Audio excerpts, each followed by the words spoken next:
მნიშვნელოვან ტრანზიტზე მინდა გესაუბროთ. დღეს განსაკუთრებით შეეხება ეს 4 ნიშანს და ეს იქნება კირჩხიბის, თხისრგის, ვერძის და სასწორის ზოდიაქოები. რა ხდება ახლა ტრანზიტებში, რომელიც განსაკუთრებით ამ 4 ზოდიაქოს შეეხება ან ამ ნიშნებში თუ გვაქვს ჩვენ პლანეტები. ამ ნიშნებს ვეძახით ასტროლოგიაში ჩვენ კარდინალურ ჯვარს. კარდინალური ჯვარი ეს არის აი დრაივერი ენერგია, ვინც მაგალითად ლიტერატურაში კარდინალური ჯვრის წარმომადგენელი არის, ესე იგი ამ ნიშნებში აქვს ძირითადი პლანეტები. და ამ ჯვარში ეხლა რატო ხდება მნიშვნელოვანი ამბები?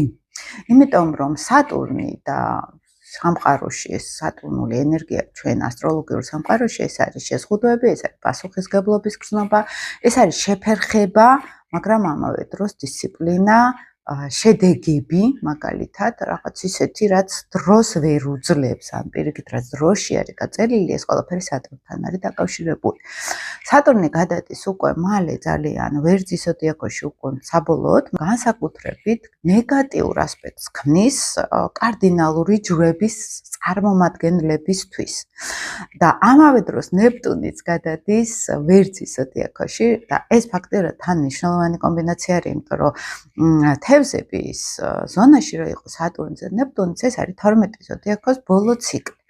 ვერძში რო გადადის ორივე პლანეტა, ეს არის ახალი ციკლის დაბადება, საერთოდ ახალი ენერგია.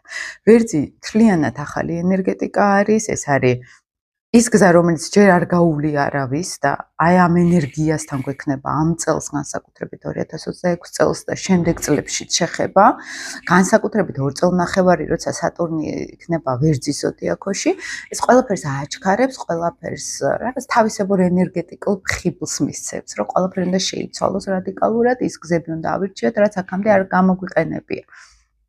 და რა ხდება ახლა აი კონკრეტულად ამ ჯვარზე, ხო? მაგალითად, შექმნის ნეგატიურ ასპექტებს სატურნი და იქვე ნეპტუნი, ვინც საწყის გრადუსია დაბადებული. პირველ 5 გრადუსზე, ვისაც აქვს მაგალითად პლანეტები, ხო? განსაკუთრებით იმათ შეეხებათ ყველაზე პირველი. სატურნი 2 წელიწადნახევარში მთლიანად დაასრულებს მთელი ვერძის ზონას და სატურნი უფრო მალე გაივლის აი ამ ნეგატიურ ასპექტებს ამ ნიშნებთან, მაგრამ ნეპტუნი ძალიან ნელა ივლის. შესაბამისად, პირველ გრადუსებზე ვისაც ყავს პლანეტები, ძალიან ნელა, მაგრამ ყველას შეეხება ამ 4 ნიშანს ნეპტუნური ენერგია.